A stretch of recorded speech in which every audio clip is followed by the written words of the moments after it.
Hi friends, welcome back to Janu's gallery. ఇవాళ మన video వచ్చేసి నేను మా ఇంట్లో మిర్చి బజ్జీ ఏ విధంగా చేస్తాననేది ఈ వీడియోలో చూపిస్తానండి. దీనికోసం ముందుగా వాములోని కొంచెం సాల్ట్ మిక్స్ చేసుకున్నాను.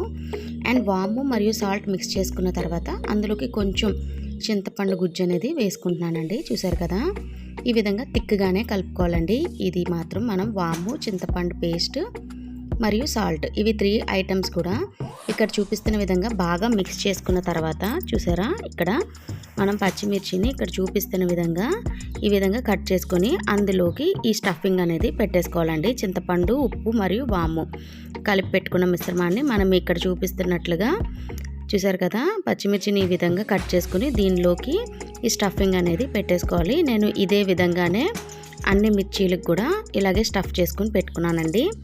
నెక్స్ట్ ఇప్పుడు మనం బజ్జీ బ్యాటర్కి చూసారు కదా, ఇక్కడ చూపిస్తున్నట్టుగా ఒక బౌల్ తీసుకొని అందులో ఫస్ట్ మనం శనగపిండిని వేసుకుందామండి. ఈ విధంగా మనకి మన మిర్చీలకి ఎంత శనగపిండి అయితే పడుతుందో సో దానికి తగ్గట్టుగానే నేను ఇక్కడ శనగపిండిని తీసుకున్నానండి. ఒక 4 స్పూన్స్ శనగపిండి తీసుకుంటే దాంట్లోకి మినిమంగా ఒక 2 స్పూన్స్ అయినా సరే వరిపిండి అనేది కలుపుకోవాలి.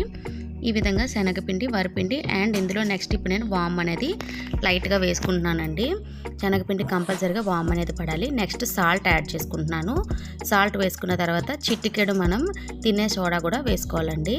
ఈ విధంగా ఈ మిశ్రమం అంతా కూడా మనం వేసుకుని పౌడర్స్ అన్నీ కూడా ఫస్ట్ ఈ విధంగా ఇక్కడ చూపిస్తున్నట్టుగా మిక్స్ చేసుకున్న తర్వాత అప్పుడు మనం వాటర్ వేసుకుని కన్సిస్టెన్సీ మనకి బజ్జీ బ్యాటర్ ఏ విధంగా అయితే ఉండాలో సో దానికి తగ్గట్లుగానే మనం ఈ మిక్స్చర్ని బాగా మిక్స్ చేసుకోవాలండి.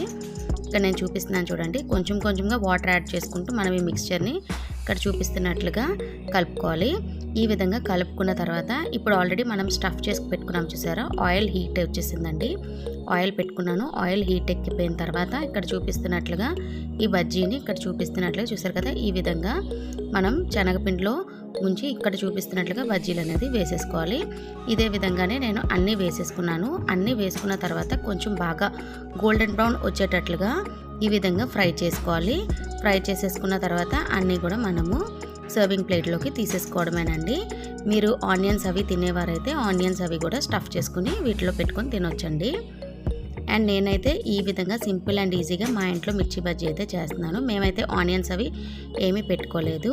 లాస్ట్ వరకు స్కిప్ చేయకుండా చూసిన వాళ్ళందరికీ thank you so much. Please don't forget to like, share and subscribe.